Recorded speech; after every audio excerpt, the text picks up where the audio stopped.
Welcome back to another day in War Without End. The MGS series is characterized by its stealthy pistols, rapid-fire assault rifles, and imposing rocket launchers.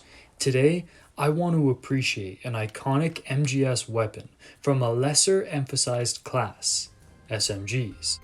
Design started in 1986, however production began in 1990, hence P90 standing for Project 90. It was made by FN Herstal, a Belgian company. It weighs about 5.8 pounds and has a 10-inch barrel. Its 5.7 by 28mm round was designed in response to SMGs becoming invalidated by body armor towards the later half of the 1980s. A newer design with more so of an emphasis on penetrating power was needed, hence the 5.7 by 28mm.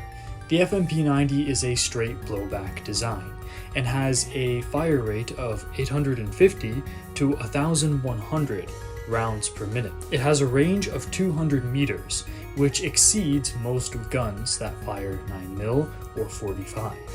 It has a detachable 50-round box magazine that functions in a bullpup fashion. Now, you might look at this gun and not really think it's bullpup because it appears as though the magazine goes up near the front over the trigger. However, the gun is actually feeding backwards through the magazine behind the trigger. This helps with the overall compact nature of the weapon and also helps it become ambidextrous, as the rounds are ejected out of the bottom of the gun in the stock where someone would normally have it shouldered. So whether you're firing this prone, left-handed, right-handed, or in an awkward position, this is overall a very comfortable weapon to fire. An interesting idea that came around the time of the FMP90 was the idea of a PDW, or personal defense weapon. This is a very loosely defined term, but usually is associated with something that bridges the gap between pistol and rifle. So not necessarily an SMG in nature, but not a rifle or a pistol in the traditional sense. Again, it's incredibly complicated of a definition and different people have different definitions, but if you ever find someone classifying the P90 as a PDW instead of an SMG, that's why. The first time we see this gun is in Metal Gear Solid 2, towards the bombastic ending of the game. The enemies in Metal Gear Solid 2 kind of function as a level-up system, in the sense that you have the basic or Lukovich guard, you have the assault teams, you have the armored guys towards the end, and in the finale you have the Tengu soldiers. The Tengu soldiers are like cyborg ninja hybrids, and they use the P90, a perfect gun to emphasize that future tech aesthetic that Metal Gear Solid 2 is going for. During one of the final Tengu encounters, Raiden can call Otacon to get some information on this strange gun the enemy is using. Tengu soldiers carry the P90 personal defense weapon. It lies somewhere in between a rifle and a pistol. The designers of the P90 and its ammunition focused on the convenience of a pistol and the penetrating power of a rifle. It fires the new 5.7 by 28mm cartridge. The lightweight rounds feature a projectile weight of 2.02 grams and a muzzle velocity of 715 meters per second and low recoil. Its piercing power is also quite high. It can penetrate an ordinary bulletproof vest at a distance of 100 meters. The body is made entirely of plastic and perfectly symmetrical, so even left-handed shooters can easily use it. It carries a 50-round magazine. The magazine is mounted on top, so it doesn't get in the way when firing from a prone position. But the biggest threats are its rapid firing rate and its accuracy. It's probably best to avoid a full frontal assault. If you use the blade to defend yourself, you should be able to deflect even the attacks of the P90. God damn, this game really totes this weapon as the be-all end-all. I hope you noticed him mentioning it as a PDW, which was, again, how these weapons were classified at the time there.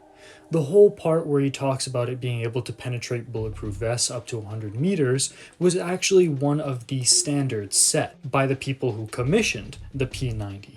When NATO wanted this new PDW to be produced, it needed to be able to penetrate body armor up to 100 meters. Besides that, everything he says is pretty much spot on. It's mostly polymer, it's perfectly symmetrical with the magazine being on top, so if you're prone, nothing's sticking out of the gun. He failed to mention how it ejects from the bottom, and that helps it in terms of ambidextrous firing, but all in all, the hype really does live up when it comes to this gun. It's sort of a little bit of a tiny miracle gun if you think about it. A jack of all trades, but master of none. It's not necessarily as compact as a pistol and not necessarily as powerful as a full-size rifle, but it really does fit into its niche perfectly. Another quick note, this gun is Solid as Snake's preferred weapon, again fitting in with that future tech aesthetic. In Metal Gear Solid 4, the P90 continues to live up to Otacon's hype. This is one of the few weapons in the game actually worthwhile. You see, Metal Gear Solid 4 has a big issue with bullet spongy enemies and weapons that are clearly outclassed by others. Now, the P90 has a lot of ammunition with its 50 rounds. You find ammo anywhere because you're constantly fighting Tengu. It can be suppressed, making it apt for stealth, and it's very easy to spray in full auto and maintain accuracy.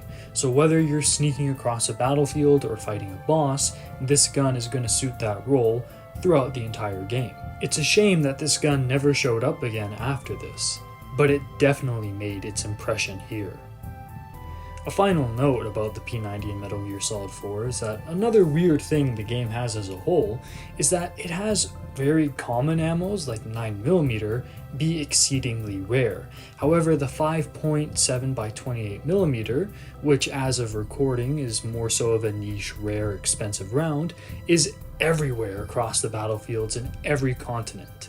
So it's just kind of funny how a gun that's usually known for having ammo that's hard to obtain is one of the most reliable choices for ammo being found. So that's the story of the P90 within Metal Gear.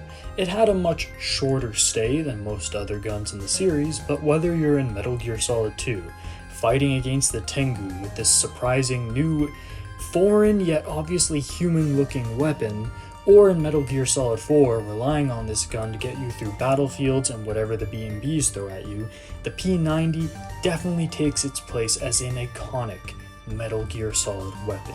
I'm Pliskin, and this has been another day in War Without End. This is Solid Snake. Hey, subscribe to Pliskin Boy. God damn it. You heard him.